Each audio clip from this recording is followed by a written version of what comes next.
शद्दाद बिन औस रदी अल्लाह अन्हु ने बयान किया और उनसे रसूल अल्लाह सल्लल्लाहु अलैहि वसल्लम ने कि सैयदुल अस्तग़फ़ार मग़फ़िरत मांगने के सब कलिमात का सरदार यह है कि यूँ कहे, ऐ अल्लाह तू मेरा रब है, तेरे सिवा कोई माबूद नहीं, तूने ही मुझे पैदा किया और मैं तेरा ही बंदा हूँ।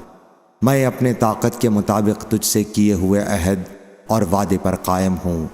उन बुरी हरकतों के अजाब से जो मैंने की हैं तेरी पनाह मांगता हूँ। मुझ पर नेमतें तेरी हैं इसका इकरार करता हूँ। मेरी मग़फ़िरत कर दे कि तेरे सिवा और कोई भी गुनाह नहीं माफ़ करता। हज़रत सल्लल्लाहु अलैहि वसल्लम ने फरमाया कि जिसने इस दुआ के अल्फाज पर यकीन रखते हुए दिल से इनको कह लिया और उसी दिन उसका इंतकाल हो गया शाम होने से पहले, तो वो जन्नती है। और जिसने इस दुआ के अल्फाज पर यकीन रखते हुए रात में इनको पढ़ लिया और फिर उसका सुबह होने से पहले इंतकाल हो गया, तो वो जन्नती है।